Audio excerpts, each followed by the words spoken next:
Kuakata part 2।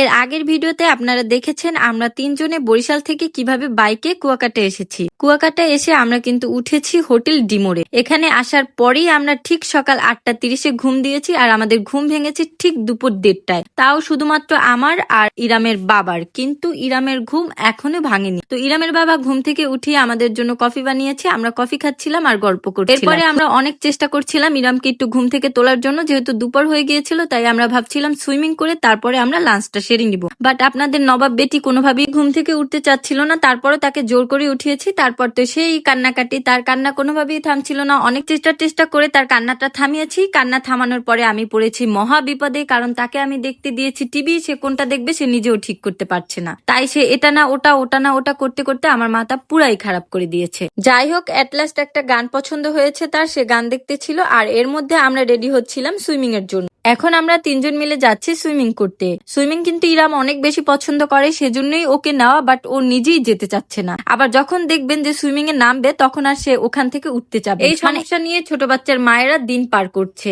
যাই হোক, hotel ডিমোরের swimming পুলটা আমার কাছে অনেক বেশি ভালো লেগেছে, কারণ এখানে লোকজন অনেক কম ছিল। এই জন্য এই সুইমিং পুলটা আমার কাছে একটু বেটার লেগেছে, কারণ লোকজন কম থাকলে সুইমিং করতে অনেক বেশি ভালো লাগে। ইরাম কিন্তু পানি দেখেই একদম পাগল হয়ে গিয়েছে, কারণ তার পানি অনেক বেশি ভালো লাগে, বিশেষ করে সুইমিং পুলের পানি তো তার অনেক বেশি ভালো লাগে। এখন দেখুন যে সে নিজেই কিন্তু নামার জন্য চেষ্টা করছে। তাই আর আমরা একদমই লেট করিনি, তাকে নিয়ে কিন্তু সুইমিং এ নেমে পড়েছি। এখন আমরা বেশ কিছুক্ষণ এখানে সুইমিং করব, তবে বেশিক্ষণও করা যাবে না, কারণ যেহেতু ওয়েদার চেঞ্জ হচ্ছে, ওয়েদার চেঞ্জের সময় কিন্তু ঠান্ডা লাগে অনেক বেশি। তাই সুইমিংটা একটু বুঝে শুনেই করতে হবে। তাতে ইরাম যতই কান্নাকাটি করুক, যাই করুক না কেন, এই আবদারটা একদমই রাখা যাবে না। যেহেতু এখানে ঠান্ডা লাগার চান্স বেশি, তাই ইরামকে সাথে সাথে উঠিয়ে নিয়ে গিয়েছি। এখন ইরাম চেঞ্জ করছে আর কান্না করছে, তবে কিছুই করার নেই। আর এই হচ্ছে আমার অবস্থা। সুইমিং করার পর আমার চুলের অবস্থা একদম পুরাই 12টা বেজে গেছে। কেন যে সুইমিং করলে এরকম চুলের অবস্থা 12টা বাজে আমি জানি না। এখন আমরা রুমে এসে মোটামুটি নিজেদেরকে একটু সেট করে চলে যাচ্ছি লাঞ্চ করার জন্য। লাঞ্চ করার জন্য আমরা বেছে নিয়েছি মেহমানখানা। মেহমানখানার লোকেশন হচ্ছে ওশেন ভিউ হোটেলের একদমই অপোজিট সাইডে।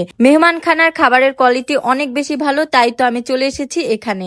আজ আমরা এখানে নিয়েছিলাম সাদা ভাত, মুরগির কালো ভুনা, চিংড়ি মাছ ভুনা, টমেটোর চাটনি, আর সাথে ছিল পানি ডাল। খাবারগুলোর কোয়ালিটি অনেক বেশি ভালো ছিল আর প্রতিটি খাবারের টেস্ট অসাধারণ ছিল। তার মধ্যেও মুরগির কালো ভুনাটা আমার কাছে একটু বেশি ভালো লেগেছিল। এখান থেকে খাবার শেষ করে আমরা এখন চলে যাচ্ছি আমাদের হোটেল রুমে। আর এরপরে হচ্ছে ইরামের খাবার পালা। ইরামের জন্য আমরা নিয়ে এসেছিলাম সাদা ভাত আর মুরগি ভুনা। এখন ইরামের খাবারটা ইরামের বাবা ইরামকে খাওয়াবে, কারণ আমার খুবই মাথা ব্যথা করছিল। এখন আমার পক্ষে ইরামকে খাওয়ানো কোনোভাবেই সম্ভব না। এই ভিডিওটা আমরা এখানেই শেষ করছি। এর পরের পার্টের ভিডিওর জন্য অপেক্ষা করুন। আল্লাহ হাফেজ।